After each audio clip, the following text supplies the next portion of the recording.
Hello and welcome to Todd Rolls Dice, where we've finally caught up with the Grotmas calendar. Hopefully we're going to stay caught up, that's the plan anyway. But today is day 8, and for this rules drop, the 4th of this series, we have a detachment for the Harlequins, everybody's favourite space elf actors?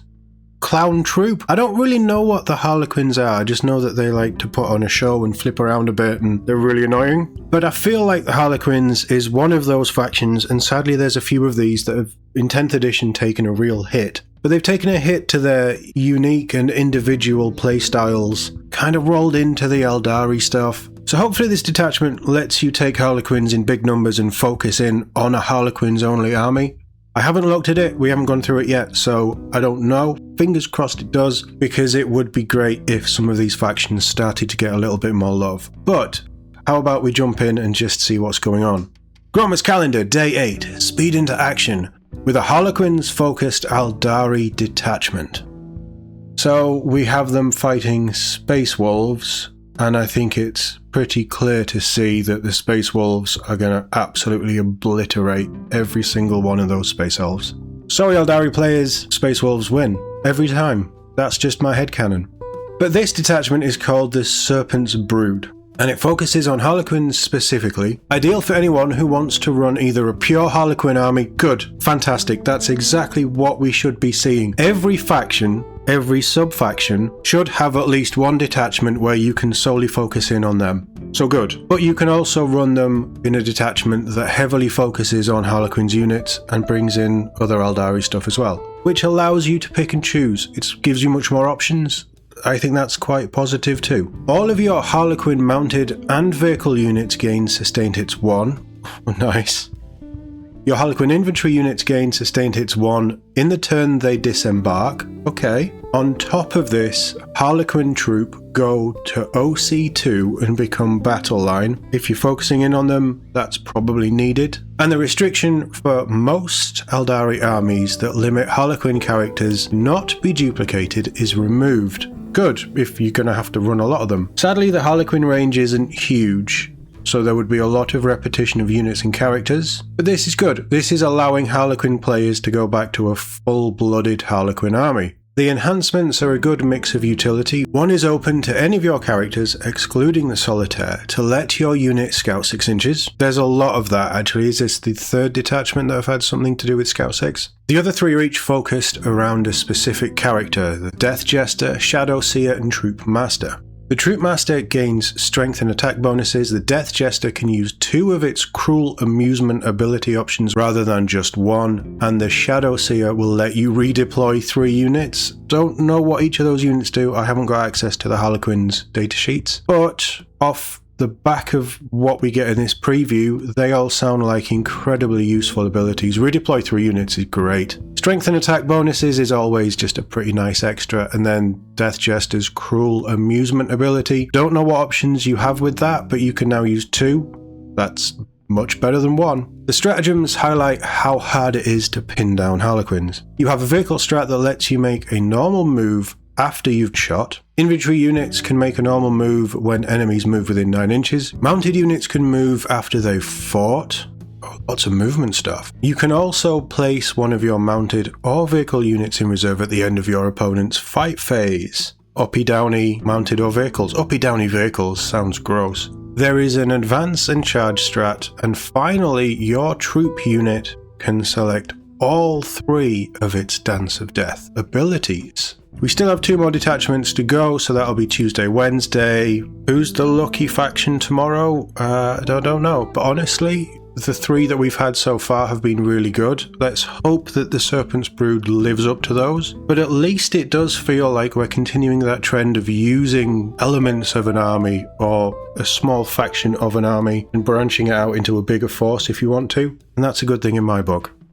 But for the detachment, we have the Serpent's Brood. Detachment rule, Boons of the Brood. Weapons equipped by Harlequins mounted and Harlequins vehicle units from your army have the Sustained Hits 1 ability. Each time a Harlequins unit from your army disembarks from a transport, until the end of the turn, the unit's weapons have the Sustained Hits 1 ability. Until the end of the turn. That's nice. Some strong stuff there, and Sustained Hits 1 just for all of your mounted and vehicles. Probably units you're going to be taking a lot of with Harlequins anyway. Yeah, pretty nice. Traveling players. Troop units from your army gain the battle line keyword, and troop models in those units have the objective control characteristic of 2, and you can include up to 3 of each of the following models in your army: Death Jester, Shadow Seer, and Troop Master. So you can really pad out your HQ slots and your infantry units. What's the Solitaire then? Is the Solitaire a special character? Like a hero level, like a Logan Grimnar kind of named character for Harlequins.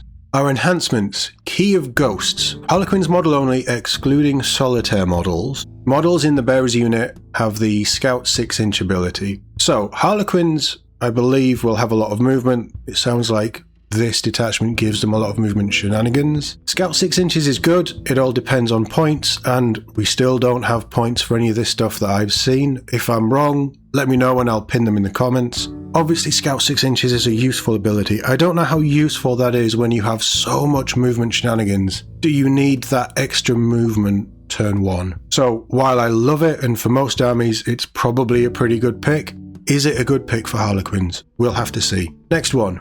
Weaver's Wail. Troop Master model only, add 3 to the strength and add 1 to the attacks characteristics of the bearer's melee weapons. 1 attack is nice, but plus 3 to strength? Yeah, that's pretty good. That's probably a definite pick. Next one, Fanged Leer.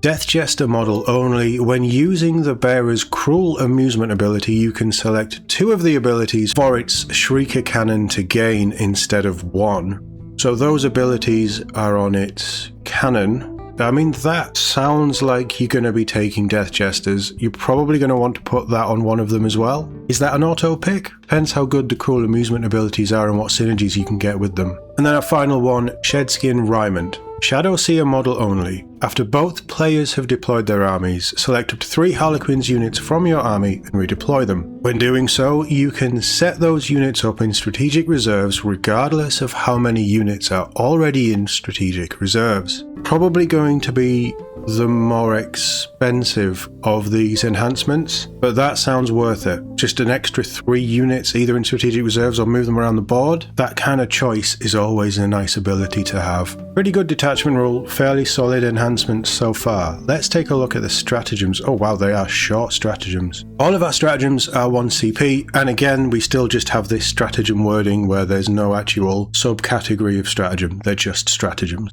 Feels like 4 of these detachments in, that is a choice now. But first one, Fangs of the Brood. When start of the fight phase, target 1 troop unit from your army. Until the end of the phase, when using your unit's Dance of Death ability, you can select 3 of the abilities for your unit to gain instead of 1. That sounds like you're going to be using that almost all of the time, and that sounds really strong. Next one, Venomous Wrath. When you're shooting phase, target 1 Harlequin's vehicle unit from your army that has not been selected to shoot this phase. Effect after your unit has shot, if it is not within engagement range of 1 or more enemy units, it can make a normal move of up to 6 inches. Until the end of the turn, your unit is not eligible to declare a charge.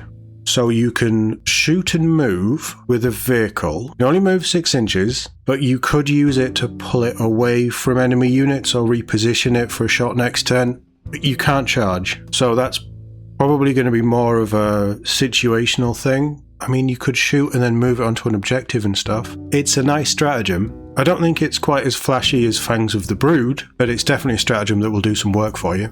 Next one, Striking Stride. When your charge phase, target 1 Harlequins unit from your army. Effect, until the end of the phase, your unit is eligible to declare a charge in a turn in which it advanced. That's just solid as well, and Harlequins jump around all over the place. Advance and charge, and you do it in your charge phase, so you can advance, assess the situation, and then think about moving them up. Pretty nice. Next one, Weaver's Coils. When end of your fight phase, target 1 Harlequin's mounted unit from your army that was eligible to fight this phase. Effect, if your unit is not within engagement range of one or more enemy units, it can make a normal move. Otherwise, your unit can make a fallback move of up to 6 inches. Oh, I quite like that. So mounted unit, they fight.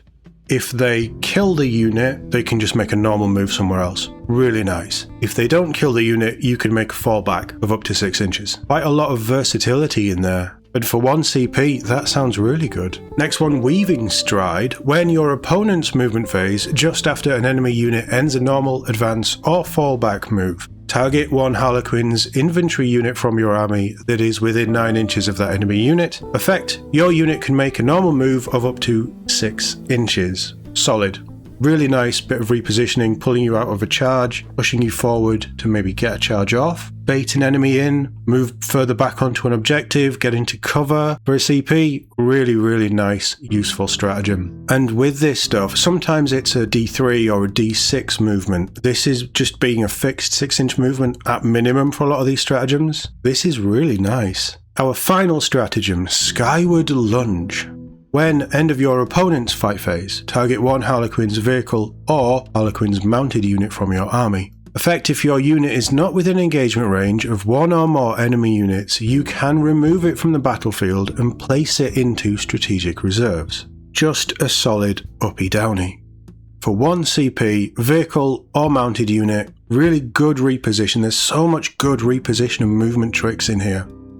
I like this. I think the detachment is solid. It might not be overly shiny, there might not be a huge amount of exciting things in here, but there's some amazing utility, certainly for movement. A little bit of stuff seeded in to give you special boosts that you wouldn't get anywhere else, like a stratagem to use 3 of your abilities instead of 1, or your enhancements that boost certain characters' abilities. Yeah, it's probably not the flashiest of detachments, but it feels like it's quite a strong detachment, and it sounds like it really plays into the Harlequins idea, which is good to see. 4 for 4. I think that these Grotmas detachments have been pretty solid, in all honesty, but I'd love to know what you guys think, especially Harlequins players, because I have absolutely no experience with Harlequins at all. How does this sit with you guys? I'd love to know, so tell me in the comments below. And if you did enjoy this, please like and subscribe to the channel. I will be covering all of the detachments, all of the new Age of Sigmar rules that drop through this Grotmas as well. It got off to a rocky start, but I really think getting the rules dropping and these certainly new detachments, Grotmas is starting to pick up. And I think it's hitting really well with the 40k stuff at least. As always, thank you very much for watching, and I'll see you all in the next one.